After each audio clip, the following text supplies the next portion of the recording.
Mga kababayan ko, magandang gabi po sa inyong lahat. Nandito po kami para ipaalam sa inyo yung mga palisiya na dapat nating sundin at direksyon natin kung saan tayo patungon.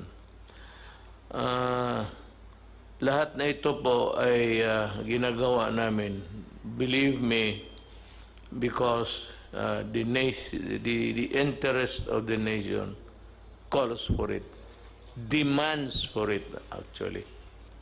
I have to be productive as president, and in order to do that, I have to go around and look for myself the situation all throughout the country. That is the job of the president, seeing to it that the republic is well guarded and the welfare of the people it's the highest concern. Itong klase po, nandito si Secretary Briones. She will tell us what is her policy and what are her plans for the studentry, mga estudyante. She's here to explain to you, and maybe isali ko na yung deadline ng tuition. Yung tuition ho sana, I hope that you'd allow a staggered payment or installments lang po sa mga eskwelahan. And for those who have really nothing to come up to sa bayaran, you have the land bank, and kindly listen to the rules, kasi itong land bank bubuksan namin and you can borrow money to finance the education of your children. Lahat ito, pupunta ito sa talagang negative. Meaning to say that we are hard-pressed in our finances, but we have to place the premium of education, so that this would be another round of expenses, but Land Bank is there to help you. And dito po ako interesado. I want the development of this endeavor of the Land Bank to help. Gusto kong malaman na matutupad talaga. So maybe I will require a report every day of how it goes, how it would present itself to the public once it is available.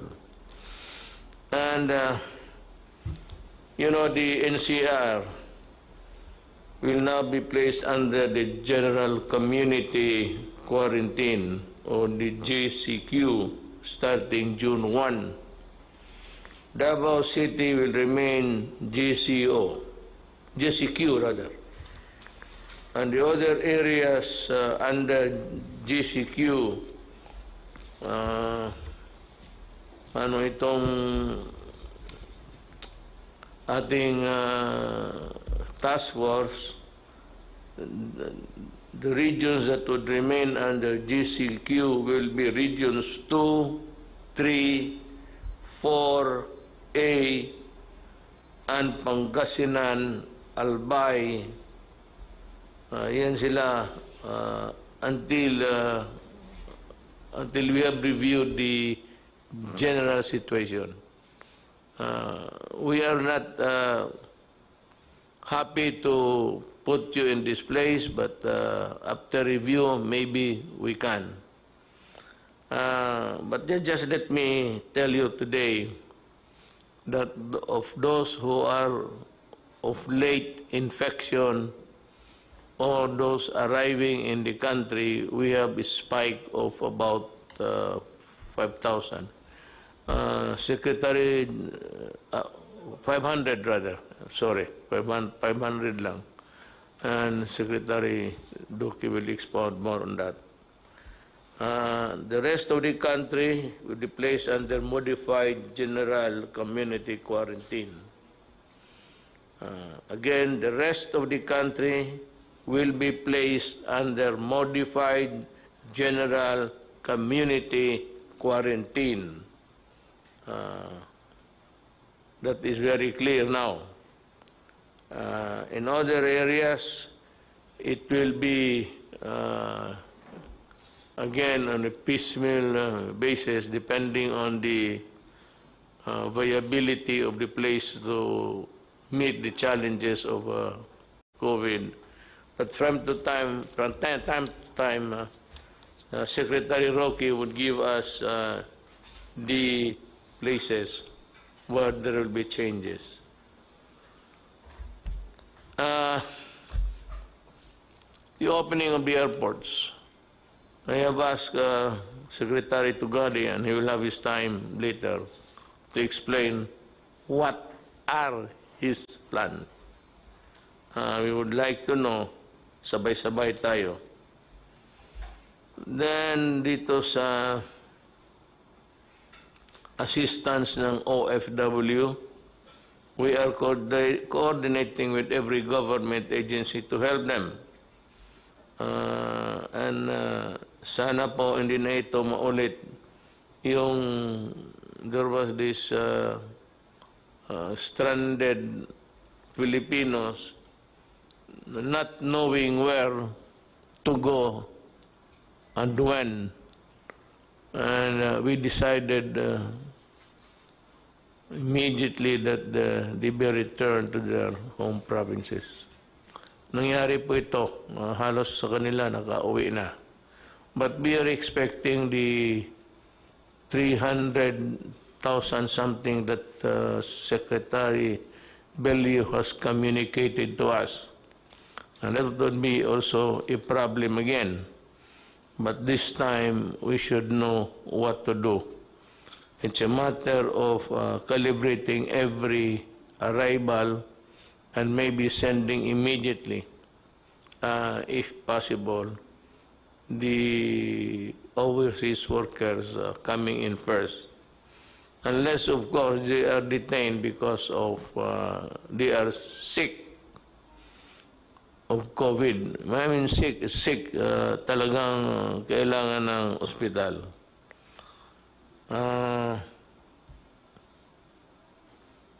Dito naman sa, well, let me appeal to itong mga landlords, the owner of lahat na, malls, bazaars, big stores, whatever, na merong mga anong tawag nito, yung franchise nila sa may mga different stores selling different anything. What you have is you own the big building to be rented out. Marami dito sa kanila po gusto ninyo na magbayad ng 50% even if they are not operating. Actually, I am at a loss really to explain to you how. But you know, when you collect from somebody who is not earning at all, it's practically flogging a dead horse. Kung patay na yung kabayo, baski gaano mo kahampas dyan, di na mabubuhay yan. And that is what's happening.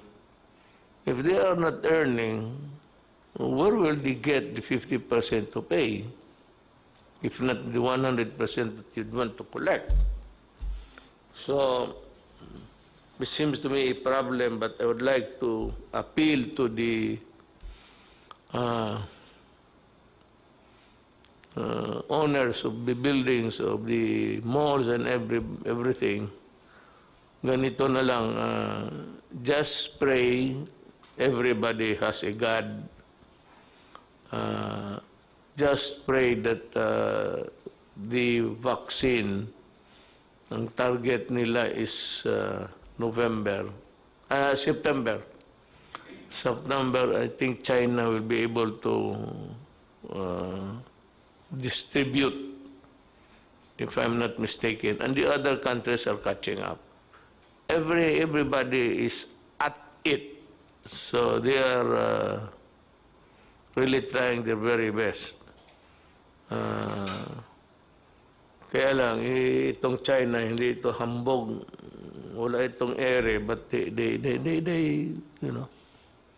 they work, and I'm very sure that they will be the first one of the countries that would be able to come up with the vaccine. Ang atin ito is yung mga rental sana, balikan ko, should be a matter that should be addressed by the DTI, and there can be some sort of an adjudication process to fix this problem. Ako naman nagikiusap, nagmakaawa, dahil nga talagang if you're not earning, how are you supposed to pay? So maawa naman tayo sa mga kababayan natin. Let us help one another. If it does not really spell bankruptcy sa inyo, tiisin na lang ninyo with nothing except your savings to tide you over. Baka sakali makatulong yung appeal ng gobyerno. Remember that the nation is still, the entire nation is still under quarantine. Let us move to the so-called new normal as we, let's see what develops ahead. Okay, kung mayroon lang bukas, I will be the first to announce. But alam mo, remember, the COVID microbes are still in the air that you breathe, that you pass on to your fellow men if you are not ready or willing to wear the mask. It is precisely, this is the protection, not for you if you do not want it, but for the protection of the other guy. And that is why the state has every right to control your movement if you pass on a contagion to the other to the population. Kasi kung ikaw lang ang gusto, ayaw mo, and there are people who are like that, ayaw nila. And they believe that they have the antibodies to fight the coronavirus. So, the virus is there. Tapos gusto mong labanan, bahala ka. But for you to pass that virus, if you get it from one place and from another person and pass it to the other guy, that's different. That is where the right of the state comes in. So that to prevent a mass contagion, gusto namin putulin kung saan namin maputol to stop it. That is the reason of the essence of the police power of the state, to come up with measures to protect public interest, public health, public safety, lahat. Nandiyan yan. Case of peace and order, magkagulo, the state comes in. Yung may contagion and everybody is dying, falling, kasali yan. Public interest, if say, uncontrolled movement, or baski people trying to seize other people's property or things like just being into a state of anarchy. The state has the right to come in and put a stop on it. That is the survival of the Republic of the Philippines. This is a country of Filipinos who obey the laws. If you do not obey the law, that's your problem. Bahala ka. Good kung makasibat ka. Kung hindi ka makasibat, ay pasensya ka. And that goes for everybody. That should be made clear. Hindi kasi ng tao na they take for granted violating the law. Now we would start a program. We start with Secretary Brunes because I think it's the foremost in the minds of people. Go ahead, ma'am. Let the cameras be trained to... Thank you, Mr. President. My statement will be very short. It's based on a letter which I wrote to you after you made your statement about not allowing the opening of classes during the time of COVID. And so we are here from the DepEd to assure you that we are one with you in your uncompromising stand on the matter of the health and the safety of our learners and our teachers. You said, I will not allow the opening of classes na dikit-dikit ang mga bata. Para sa akin, bakuna muna bago andyan ang bakuna, okay na. We are saying because there is confusion and anxiety among Filipinos, families, especially the parents. We are here to state that we are one with you, Mr. President, in this non-negotiable commitment. It is the first and the most important principle when we work out our learning community plan with all the details. We stated this also. The first and foremost concern is the health and safety of our learners and our teachers.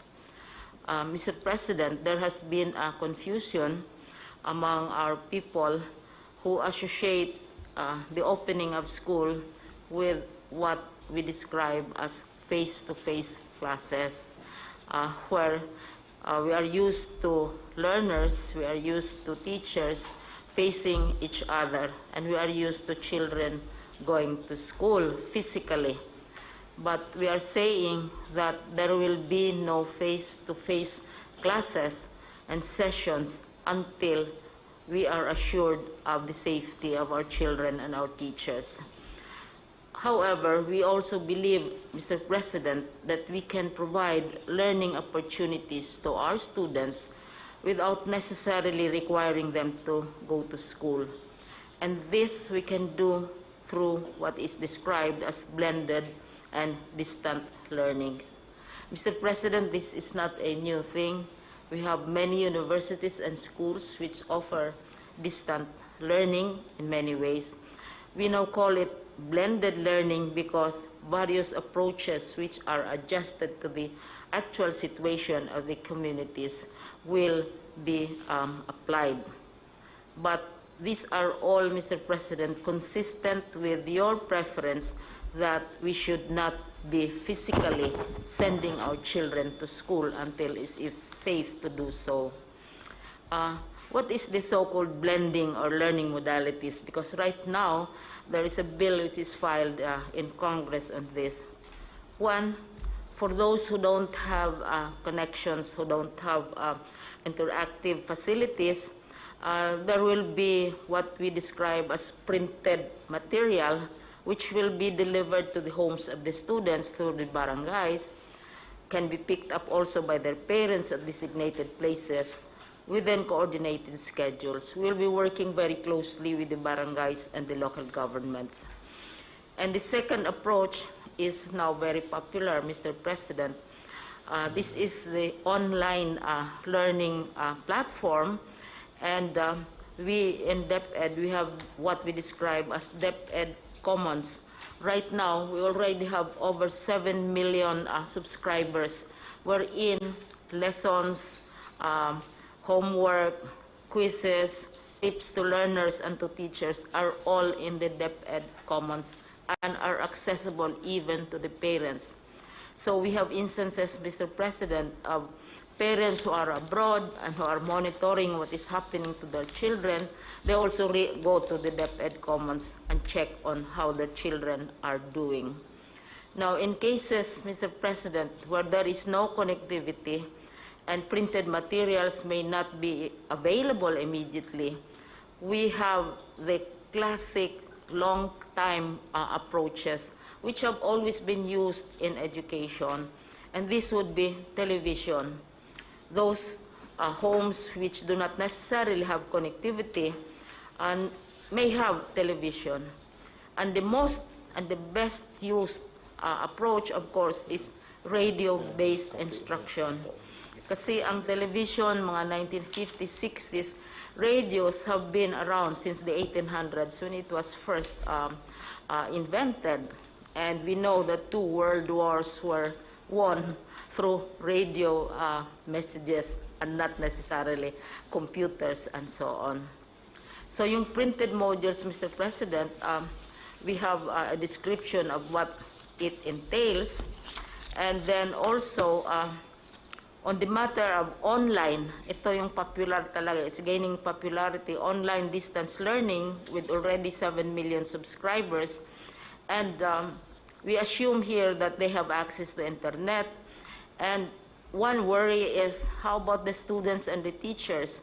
Do they have access to laptops? We made a survey, Mr. President, of teachers, more than about 788,000 of them, to find out whether they have laptops or desktops in their homes. More than 80%, nearly 700,000 have laptops or desktops in their homes, because teachers acquire these for various uses. They have family members abroad or friends, etc., etc.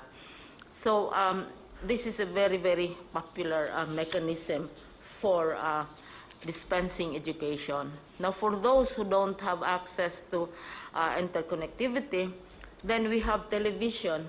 Right now, Mr. President, 15% of television time, this is provided by law, should be dedicated to programs designed for children. So there are already existing educational programs on television stations.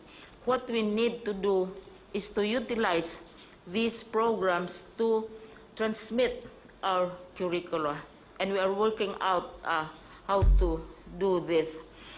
For example, Mr. President, PCOO is volunteering its TV facilities and also IBC 13, which is radio, for the utilization of lessons through radio and television. Radio and television for those who don't have access to a computer. Now, radio-based instruction is quite popular, Mr. President, because right now, municipalities are volunteering. Usually, municipalities have their radio stations. Cities have radio stations. There are local radio stations, and big networks also have radio stations. And many of them have lessons, which yung tawag nyon is schools of the air. Mayroong mga religious groups, they give lessons in agriculture, lessons in whatever sciences over the air, because alam nila not everybody has access to television or to online computers. So ito yung pinaka ancient, pinakamatandang paraan for teaching as an alternative to face-to-face. Now, Mr. President, what we are doing in the regions is, the regions are different from each other. Some regions have many islands, some regions have many mountains, some regions have interconnectivity, and so on and so forth. So what our regions are now doing is to translate our curriculum from curriculum for lecture, the teacher lectures the children for long periods of time. It has to be translated, one, into digital modes sa platforms natin, into television programs, because children have to be taught through in a different way. Iba yung effect ng television programs because their attention span can be very brief as well. And then also converted into radio scripts. So this is where much of the work is now being concentrated. What we are saying, Mr. President, is that we fully and completely support your stand that our children should not be exposed to the dangers of COVID-19 physically, but we are also offering opportunities for them to continue their studies and their learnings. And some people ask, are we prepared? What we are trying to do, Mr. President, are not really new. Hindi naman to bagong invento, because distance education, many universities have distance education programs. Many local governments have radio stations.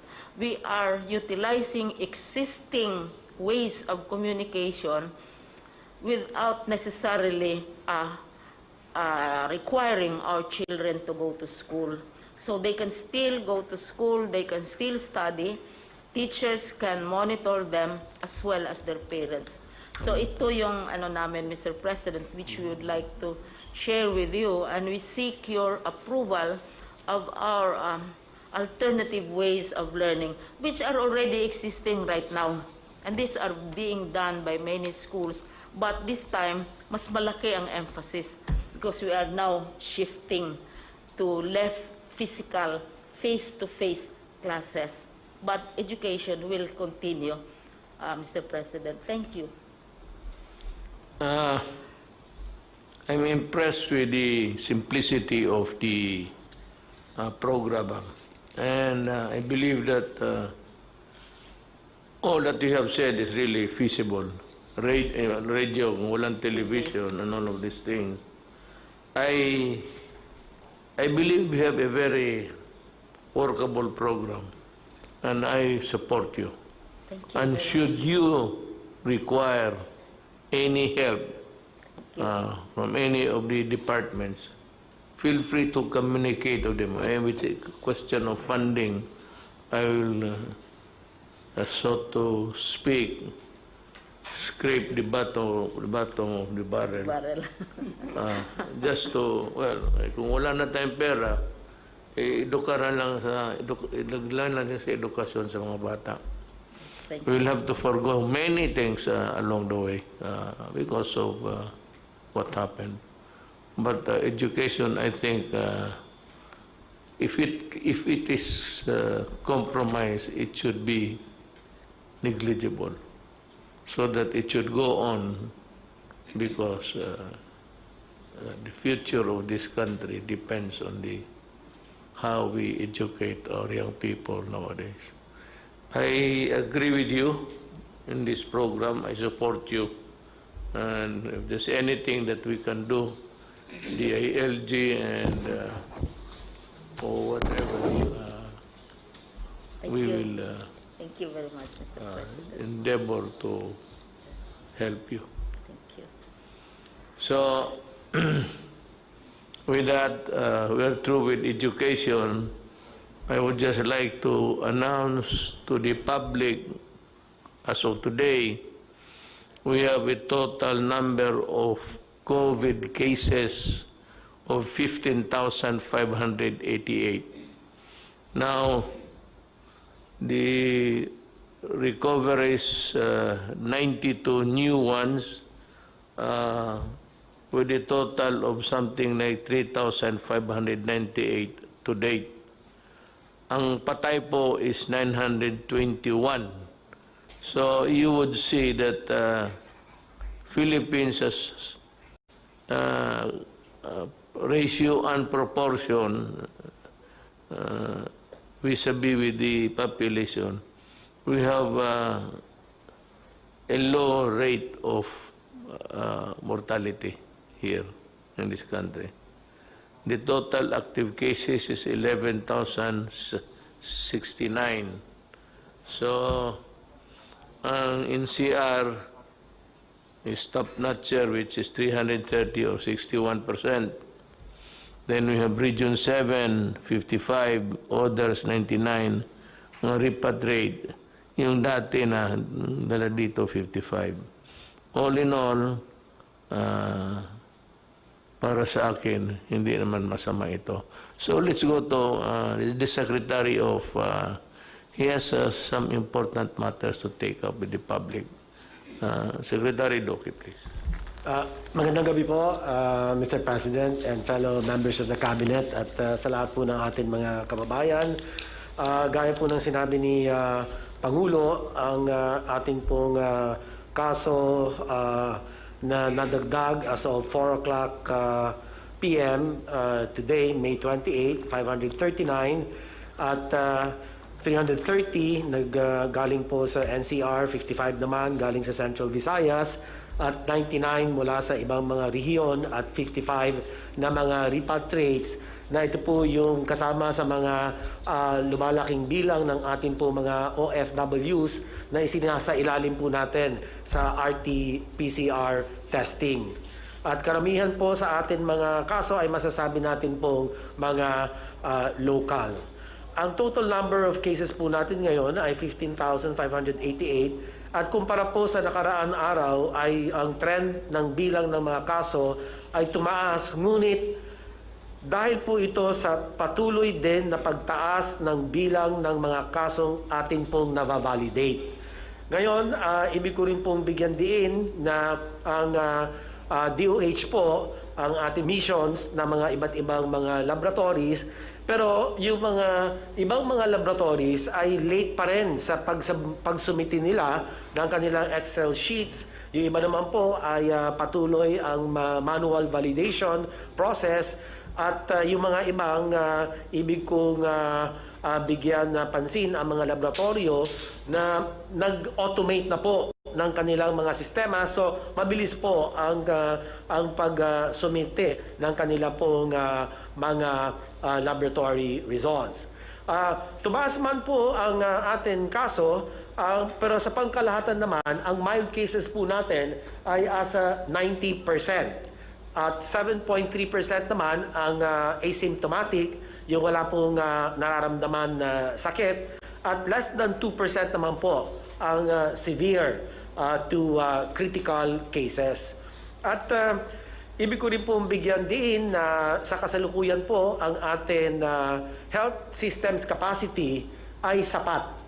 In fact, we have around mga 60+% reserve capacity in terms of available mechanical ventilators, available intensive care units, and also our isolation beds. Ano po? So, meron pong tayong 92 na bilang ng ating mga kababayan na nadagdag sa mga nakarecover. Kaya sa kabuuan, ito po ay umabot na ng almost mga 3,600 recoveries. Kasama po sa mga nakarecover ay ang mga pasyenteng na-confine at mga pasyenteng may mga positive, mild and symptomatic cases na na-recover mula sa kanilang self-isolation at home quarantine. Ngunit malungkot po kami na meron po tayong mga 17 na mga kababayan na dagdag sa bilang ng atin mga pumanaw dahil po sa sakit na COVID-19. At kami po ay nakikiramay sa mga pamilya na ulila bunsod po ng pagpanaw ng atin pong 17 mga kababayan. Yun lang po, Mr. President, ang akin update po. Maraming salamat, sir. Thank you, Secretary Duque, for that report. I hope that the public is able to grasp the whole of the dimensions na binigay ni Secretary Duque for your information. Now I'd like to call on Secretary Tugade if he has something to say about the airports and other, not only the airports, but other means of transportation under your department. Yes, Mr. Mayor, magandang gabi po.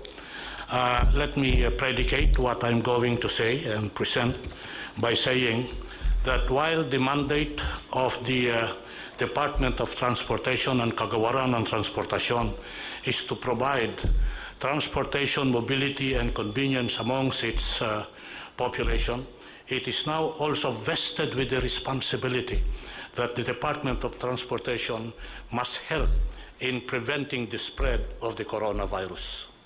This having been said, the approach of the Department of Transportation is partial, gradual and calculated, and more importantly, by phases. Kaya nga ba't kung ang tatanungin, ano yung gagawin ng Department of Transportation in transitioning from MECQ to GCQ?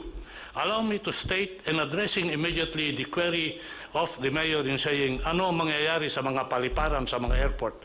Ganito po yung polisiya na gusto naming mangyari sa paliparan at airport. Una po, ngayon ho concentrated yung international landing and takeoff doon po sa NAIA 1, Terminal 1, 2, 3, and 4. Ang gagawin po namin once we transition from MECQ to GCQ is to expand the international aviation gateways to include Clark, Cebu, and Davao. Mahalaga hong sasabihin namin na as we expand the international gateways, aviation gateways, kaakibat ho nito yung plano namin magtayo ng mga test laboratories. Meron na hong matatapos na laboratory testing sa Clark, meron na hong matatapos sa Cebu. Ito po, pag nagawa ito, mahalaga ho ito. Kasi kung darating ho yung mga pasahero from international sa mga primary gateways na ito, kailangan ho yung testing facilities nandoon. Kaya nagkakapit bisig ho kami sa Department of Health saka sa Red Cross na kung saan mapadali yung accreditation ng mga laboratories na to. Mahalaga ho na sabihin na while we put up the testing laboratories, there are already accredited hospitals which can do the testing in Clark and in Cebu. Kaya nga ho, kung wala pa yung accreditation ng Red Cross or ng DOH, pwede na hong gamitin yung mga paliparan na to. Hangarin po namin na kung sa pag-umpisa ng transition from MCQ to GCQ, hangarin po namin na every 1 or 2 weeks, dagdagan yung international gateways para mapasama yung Zamboanga, Iloilo, Bacolod, and Bohol. Mahalaga ho ito kasi this is one way of decongesting what is happening right now at NAIA Terminal 1, 2, 3, and 4 and putting it in the provinces and region. Bear in mind that we are an archipelago and therefore it is imperative that we spread the aviation centrum of operations to other parts of the country, other parts of the region.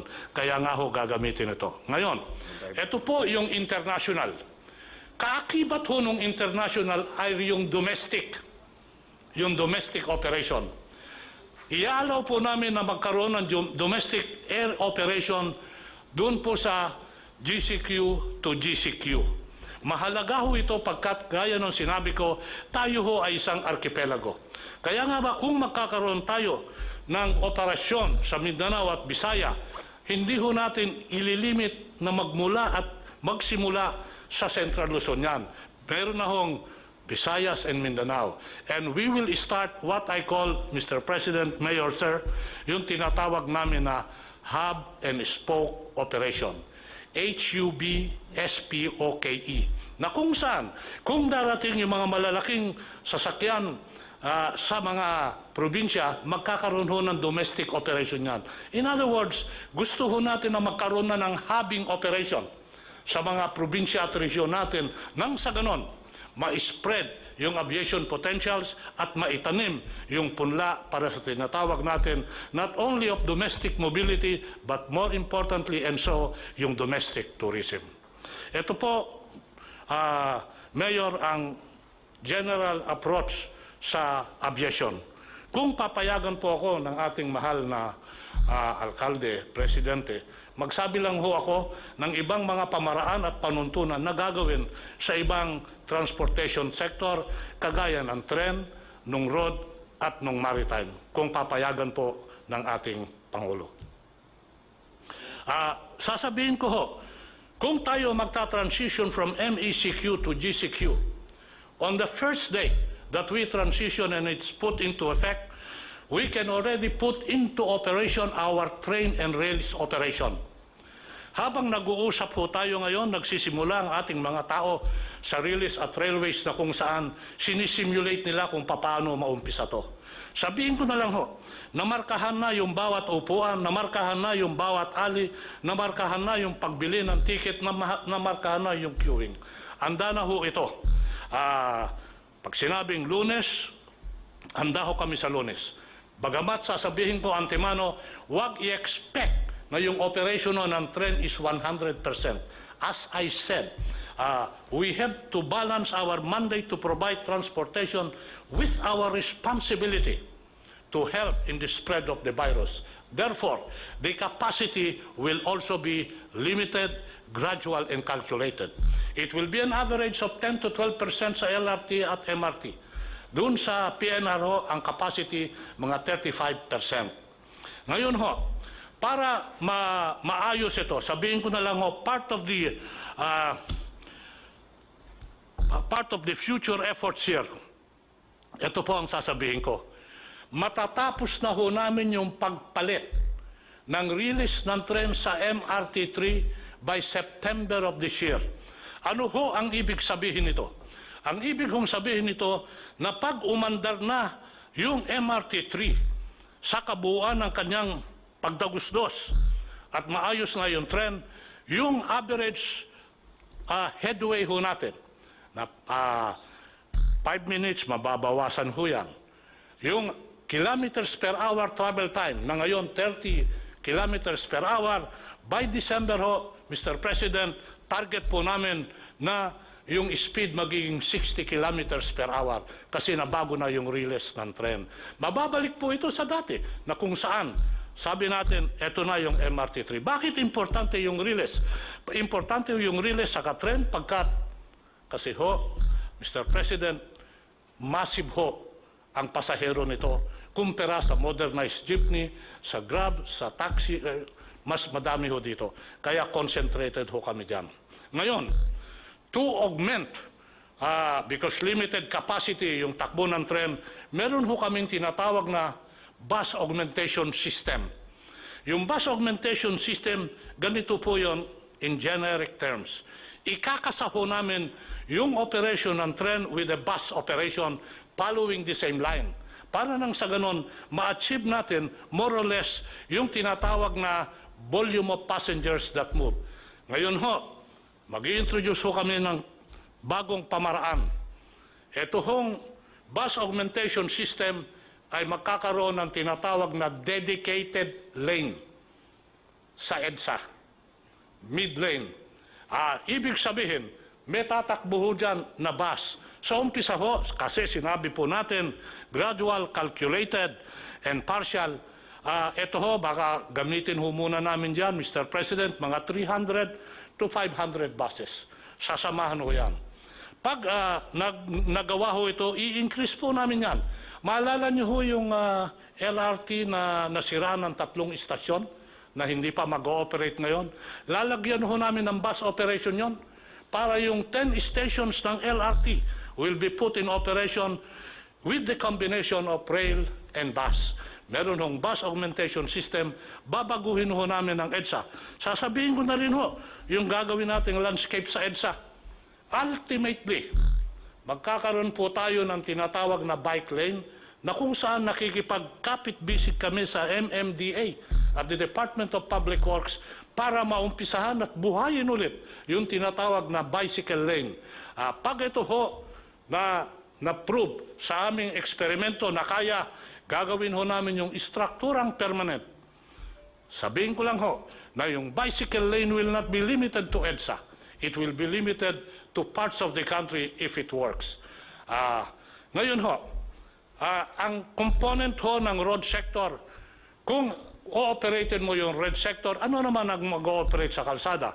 Nasabi ko na ho, yung bus augmentation system. Ma-ooperate ho yung P2P, point to point. Wala hong stop yan. Ibig sabihin, itong P2P, sasama sa dedicated lane, sa agos ng dedicated lane.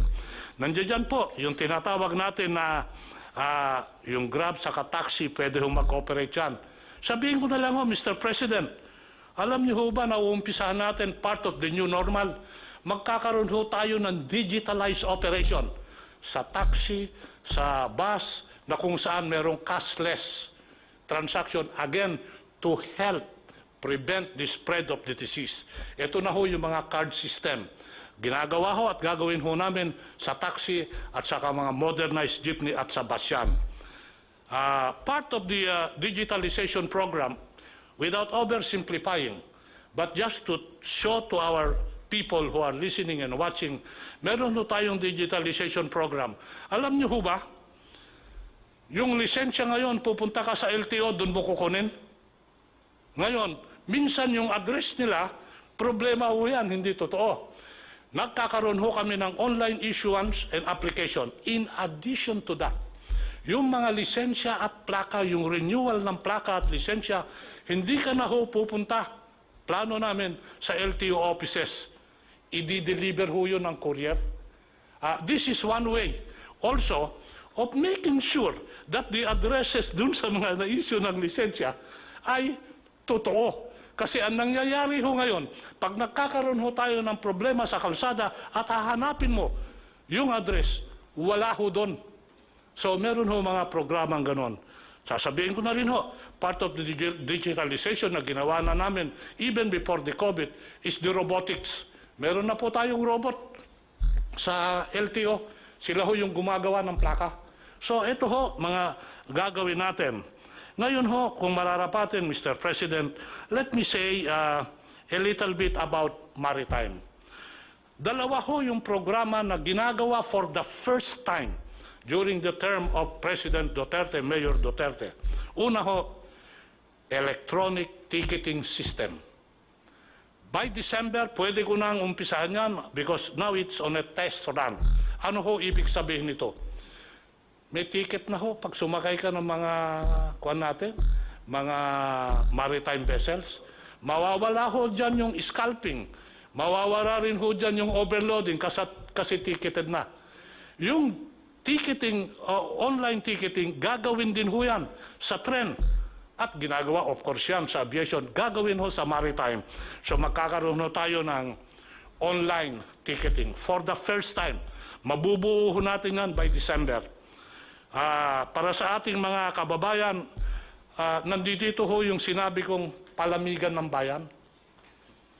With the problem on COVID at yung sitwasyon at lack ng storage ngayon, yung magsasaka, yung mga mangingisda, nasisira ho yung kanilang tanim at pangisda kasi walang storage. Ang ginagawa po namin, Mr. Mayor, Sir, is linunsad ho namin yung palamigan ng bayan. Ito ho yung cold reefer na kung saan pinapadala namin ito sa mga komunidad na municipality na merong nangingisda at merong nagtatanim para matulungan yung kanilang pangingisda at ang kanilang pagtatanim, binibigyan ho namin sila. Nakadistribute na ho kami, 11 reefer containers. Plano ko ho, pagdating ng Hunyo, I know it's a tough order to my people, but I'm pushing them. Gusto ko 2 container a month para mapalawig yan. Then we can help di magsasaka and di mangingisda. Sabihin ko na rin ho, Mr. President, sa maritime, nakatapos na ho kami at report namin sa IATF kahapon ito, na matapos na kami ng puerto at gusto nilang inauguratein pa. Sabi ko, wala nang inaugurate. Operatein mo na lang. Mahigit 10 na ho yan. Operatein mo na lang. Wala na tayong inauguration. I hate ceremonies. Basta operatein mo na lang. Kasama ho dyan yung pagtatapos ng puerto sa Pag-asa. Handa na hong mag-turnover yung provincial government of Palawan na i-turn over sa amin yon sa June 12. Sabi ko, kung maaari, aksipin ko na lang sa papel yan. Huwag na tayo mag-inaugurate. Umpisahan na lang natin. Maraming salamat po, Mayor. It was a very terrific presentation, Secretary Tugade. I would like to ask Secretary Galvez to make the report first. What's the latest on your front, sir? Sir, you have directed me to visit all the different regions as a compliance to your directive and see the real situations on the ground. I have already visited Zamboanga City, Davao City, Caraga region, Bohol, Cebu City region, the Laguna region to build the quarantine facility there. Also, I visited Baguio City, sir, to see the good things that Mayor Magalong is doing. I also visited Region 12, and also I visited the malls so that we could see if they are really following the protocols. Sir, they're very thankful to you, sir, and also to Senator Bongo, because we have given them more or less 200,000 rapid test kits. And also, we put up the machine laboratory. When we went to Zamboanga City, sir, we left more or less 1,100 kits. And now they have 2 laboratories already. And also in Davao, we have already procured, with the help of the different companies, San Miguel Corporation and also Ayala Corporation, they're trying to automate the Southern Philippines Medical Center. And it can increase the capacity of the Southern Philippines Medical Center into more or less 2,000 tests per day. And the machinist will be flown from Zamboanga City to Davao City, maybe this coming Saturday, sir, to fix the machines. And then also the Caraga region, they're very thankful because also we provided them 2,500 test kits for every province. And also Bohol, we saw that Bohol will be one of our candidate for the new normal because they're still COVID-free. And considering that most of their businesses came from tourism, we are planning that we will have a preparations for local tourism this coming June and July, and then they may be opening up. If the situations improves, they will open up tourism again in Bohol, and they're very thankful that we have given them hope that Bohol will be our model for the new normal. And also in Baguio City, sir, we visited Baguio City, and the Baguio City, sir, is very sprawling right now. They have opened up all the business except for mass transportation and also hotel and restaurants. But I talked to General Magalong last night, and if the IATF will approve that they will be at MGCQ, they will open up some of its restaurants for dining, and also they will open up local tourism in Baguio City. And then during my visit on the malls, we saw that the people is really very mindful of the pronouncement of the president. As of this moment, when we saw the malls, we thought that there are many people there, but more or less 10 to 20% of the mall capacity is parang takot pa rin ng tao, sir, na magpunta ng malls. So majority, nakita namin, sir, mga 20 to 30 opening pa lang, sir, ng mga malls. Ang marami lang matao is yung sa mga supermarket, but those who open, nakikita namin, sir, medyo merong pa rin natawag natin precautions. But I believe when I talk to the administrator of the malls, they are very, very happy that the president, the government has given them the hope that there will be an opening. And considering that NCR will be GCQ'd, they're very happy. Sir, I also visited Cebu City.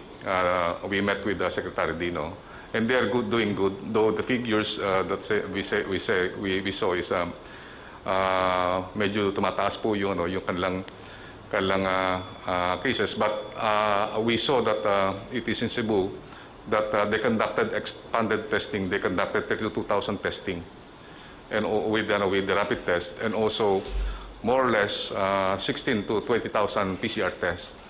And they say that they are prepared for the GCQ, considering that when we met all the businessmen there, and they're very happy that we visited them, and they are preparing for the opening of business because they already lost a lot during the CQ. Mr. President, for all those LGUs and businessmen that we have visited, they are very, very thankful that the government is giving them the support, especially when we go there. We brought PPEs, protective personal equipment for the health workers, and also we provided test kits, including rapid test kits, and also we brought all along with us with the PCR equipment. That's all, Mr. President, and I would like to convey the gratitude of our local government officials and businessmen for the visit.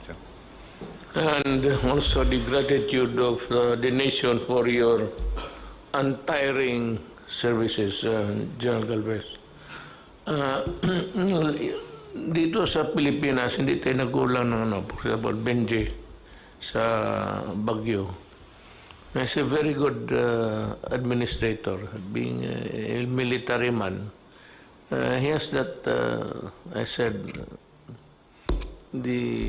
how to craft a government that is really fit for in your jurisdiction. Maraming mga leaders na ganon, but mayroon namang iba, and I don't blame them actually. They say that I do not have any quarrel with Richard Gomez, as he was the one who said that he's not going to accept anybody from entering or for that matter leaving the place. Okay mo lang yan, it's a part of maybe the vigilance that a person nurtures in his heart of how to do it. But, you know, there are also constitutional issues that are involved, and those are sacred ones. And for those who are not really pronounced to be infected, positive, there's no reason why you should not accept them, especially those who are returning to their homes from doing a work abroad. Kawawa naman kasi. So, yung constitutional right, there's no really a reason why you should not accept them with open arms. I think this has been understood by everybody. And unless, well, for one, if you are positive, you can stay with the place where government has to provide for the hospitalization. I want to make it clear that as much as possible, the ordinary citizen, the Filipino, does not have to spend money. If he is sick, he can seek hospitalization and charge everything to government. Wala tayo na. If he happens to be in that place and he cannot move out, and maybe he's not welcome to the place, he can stay where he finds himself, and this I would like to convey to the mayor. Help anyone, not even Filipinos, foreigners, who are in your place and who go to you or who goes to the municipal building, the seat of governance of your municipality to seek help. You should expedite the hospitalization. Tulungan ninyo yung mga Pilipino. Total, I will pay for the expenses. Walang problema yan.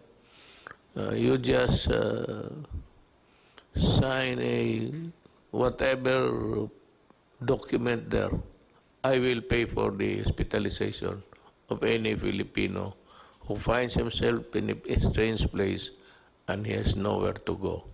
That is really an order of the national government to the local governments. Help, do not deny, and you must expedite the hospitalization until he is cured. No problem about payment, I will pay. Just bill me, and I will pay. Now, we'd like to hear sa ating next speaker, I'd like to ask General Anyo to... Maraming salamat po, Mr. President. First of all, kung merong isang positive po na nadala ang COVID crisis na to ay sa larangan ng peace and order. Mula po nung panahon bago mag-lockdown, mula January 5 hanggang March 16, 11,004 criminal cases po ang lumitaw or crimes. Pero mula po nung nag-lockdown tayo from March 17 to May 27, bumaba po yung ating crimes ng 4,479. 60% po ang naibaba sa tinatawag nating mga crimes, sa 8 focus crimes. So ito po ay magandang development sa larangan ng peace and order. Pati rin po sa Bureau of Fire Protection, ang ulat nila, kung ikukumpara po yung period mula January hanggang May, sa period po ngayong 2020, from 11,236 fire incidents, bumaba po ng 10,698, 5% po. At sa mga namatay sa sunog, from 283 to 162, 43% down din po ang ating mga casualties mula sa fire. At sa ating mga violators naman po ng quarantine, 184,000 po, 467 ang nakaroon ng mga violations at 54% po ay naaresto. Ang iba naman dito, katulad ng 9% ay binigyan lang ng warning at ang 37% naman ay pinagmulta. Tuloy-tuloy rin po ang pagbamatay natin sa lahat ng peace and order. Sa atin po namang repatriation ng OFWs, ang lahat po ng ating LGUs ay tumatanggap na po ng mga OFWs katulad po ng inyong instruction. Kung noong una po ay merong alanganin sapagkat hindi sila sigurado kung ito ay pwede pang makapanghawa, so nagkaroon po kami ng kasunduan sa lahat ng LGUs, mayors at governors na lahat po ito ay tatanggapin at pwede na lang sila mag-impose ng additional home quarantine. At kung talagang ang bahay ay masikip, pwede po sa isolation facilities sa mga barangays para abot tanaw na rin yung ating mga OFWs ng kanilang mga pamilya. So sa inyo pong kautusan ay matatapos po natin hanggang Sabado na maiuwi lahat. Ang natitira na lamang po ay 11,889 pero ang karamihan po ito ay nakabook na yung kanilang mga biyahe hanggang Sabado. At ang naiwan na lang ay 6,468 na kaya po nating matapos ito hanggang weekend. Sa atin pong pagbabago mula MEGCQ papuntang GCQ areas at iba naman pong LGUs ay magiging MGCQ, handang-handa na rin po yung ating mga LGUs sa pagpapatupad kasama yung ating mga kapulisan. Magkakaroon din po kami ng mga pagbabago katulad ng modified checkpoints ang ating patutupad. Meron po tayong mga mobile at spot checkpoints at ito ay nandito sa mga strategic location para hindi magkabuhol-buhol ang trapiko. At magiging mahigpit pa rin tayo sa mga provincial borders. Within the province po ay hindi na kailangan yung ini-issue ng mga barangay quarantine pass. Travel pass na lang po para sa pagdaan niya from one from one province to another o kaya ay from one region to another, ay makikita po natin na may kabuluhan talaga ang nagbibiyahe at hindi siya nagbibiyahe lang para sa leisure lang. Patuloy din po yung pag-inspection natin kasama ang DTI at DOLE sa iba't ibang mga business establishment, para masigurado na ipinatutupad yung ating tinatawag na minimum health standards, lalong-lalo na po yung pagsusuot ng face mask, yung physical distancing, at yung pagsunod po na may limit ang kapasidad sa pagtanggap ng mga customer sa loob ng mga shop at mga mall. Sa atin naman pong SAP distribution, nakahanda na rin po tayo sa second tranche at iniintay lang po natin ang pagbaba ng mga pondo galing sa DSWD sapagkat ang gagamitin nila ngayon ay automated payment. Base po sa mga SAC form na na-submit noong unang first tranche, mas mabilis po ito sapagkat mga pag-automated payment na iwasan na rin yung pagkukumpul-kumpulan at doon sa lugar na malalayo naman po ay manual pa rin pero katulong na po ang Armed Forces at saka Philippine National Police. Yung 5 milyong additional po ay kinukumpleto natin yung mga pangalan. Sa ngayon po ay nasa 3,818,608 names na po yung nakukuha natin at ito yung mga priority na makatanggap sa second tranche. So handang-handa po ang ating LGUs at ang ating mga kapulisan para sa pagpapatupad ng bagong inyong idineklara na mga classification.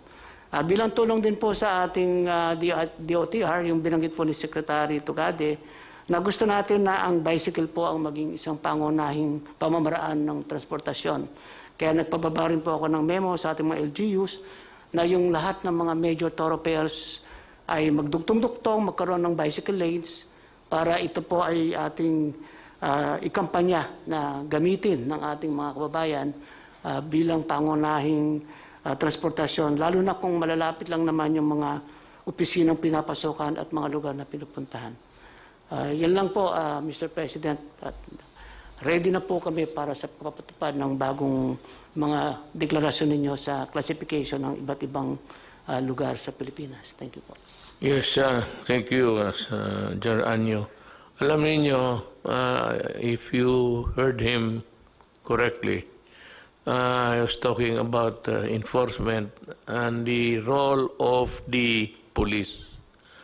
I repeat, there is no martial law in the Philippines. Far from it. We are exercising the power of the state to protect public health. That is all there is to it. Now, because sometimes enforcement can be a very tedious process in explaining to the ordinary citizen, please understand that these are things which we have to do because it is needed to be implemented. Yun lang po, huwag kayong matakot that there will be no arrest, detention or anything. It's purely, if at all, if there's any intervention or interdiction done by the law enforcement agencies. Pati yung military, the role is just to implement the law.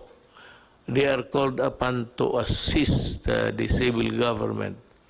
Yan lang ang trabaho na at makita ninyo, we are progressing at a very fast rate because we were able to put in place the rules to be followed when COVID came in like a storm from the outside. Now, for our last speaker, I'd like to just give the floor to General Lorenzana. Maraming salamat, Ginoong Presidente. Ito po ay dagdag lang sa mga ulat nila General Galvez at saka General Anyo tungkol ito sa mga ginagawa natin sa mga OFWs. Yung pong utos ninyong magpa-uwi tayo ng mga 24,000 OFWs na nasa Manila, ay natupad po. Saka nalampasan pa po natin yung bilang na yon. Ang ating naipa-uwi ay 26,590. As of last night, meron pang mga OFWs niyan, kasama na yung mga bagong dating, na 77,569. Ngayong araw na ito, umalis na, umuwi na yung 3,597. Meron pa titirang 3,972 na pwede na makakauwi nitong linggong ito. Mr. President, yung ating sistema ay naayos na natin. Medyo nagkabuhol-buhol ng una dahil marami tayong mga salubong na problema. Pero naayos na po natin ito dahil pinag-isa-isa natin. Kipag-unayan kami sa DOTR, sa DILG, at saka sa DOLE. Dahil lahat po ng mga ahensya na yan ay may pakialam sa OFWs. Mula ngayon hanggang katapusan ng Hunyo, sabi ni Secretary Bello ay may darating na 40,000 na OFWs. We can assure you that okay na yan, maayos na natin yan. And we ang target po namin ay hindi magtatagal na 4 na araw yung mga OFW rito at makakauwi na sila. Ngayon, kung matutuloy yung balak ni Secretary Tugadi na bubuksan niya yung mga ibang international gateway, ay pwede na nating idiretso yung mga mga OFW sa darating at saka seafarers, yung pong nagkatrabaho sa barko, at doon na sila mag-testing. At least malapit na sila sa mga pamilya nila, hindi na sila malulungkot kung sila ay nadadalaw ng pamilya nila, kung naka-quarantine man sila. Pero ang ang balak po rito ay pag dumating po yung OFW, i-testing sa PCR at mag-quarantine sila ng 3 araw. Paglabas po ng resulta ng test, kung sila ay negative, iuwi na po. Yun lang positive ang maiiwan. Kung gano'n pong gagawin natin ay mapapadali po yung trabaho ng lahat at mapapadali rin yung pag-uwi ng mga OFW sa kanilang mga bahay. Yun lang po, Mr. Presidente. Salamat, General Lozano. Alam mo, as you see, if you listen very carefully sa mga pinag-usapan naman dito, it's all geared towards a governance to take care of the citizens' republic. Lahat ho namin ginagawa. At wag ho kayong maniwala. Ako na yung nagsasabi sa inyo.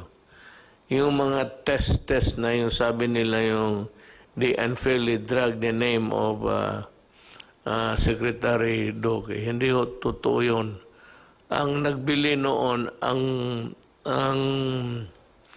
budget, pati yung Office of the President mismo, sinadya ko yun para madali. Tinanggal ko nga doon kasi overwork na ang Health Department.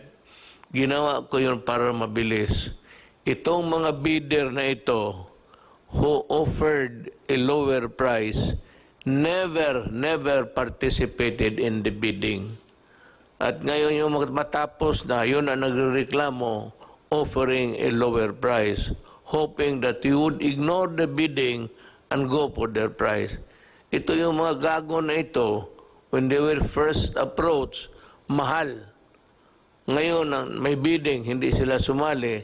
And suddenly after that, and may I inform the Senator Drilon and Ping Lacson and everybody, ganon ang nangyari. We will have a report coming your way, and that is the stand of the Office of the President.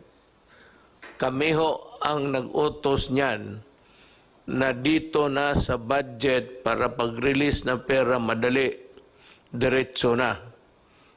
It so happened that we have some talagang mga bullshit na tao at kayo't pa maniniwala ka agad, you better wait for the official report, at least for respeto. Little respect coming from the Office of the President kasi sinadya ko yan. Right at the beginning, you must have heard, sinabi ko, itong pera na ito at binigay ng Congress, wag na wag ninyong gamitin. I said, I even used the word, do not fuck with it. Kasi sabi ko, emergency ito. Itong mga bidding, for as long as we are in a democracy, at sinasabi ko na nga ho sa inyo, tanggalin ninyo yung lowest bid. The lowest bid is the culprit of all corruption, be it national or local. Tanggalin ninyo yan, maghanap kayo ng ibang paraan. Kasi yung bidding na yan, people go around just to make money without really the things that they want to participate in a bid which is non-existent insofar as they are concerned. They are using yung mga cornering of contracts tapos go into a bidding. And we can explain that carefully. Ito si Senator Drillo, sabi niya, I want where the money went. Well, you will have the explanation. And better believe it because yun ang totoo. Hindi naman kami nabubula. I said, we do not, Nabico do not fuck with the people's money, with more reason that we will not fuck with the money that are given. Thank you.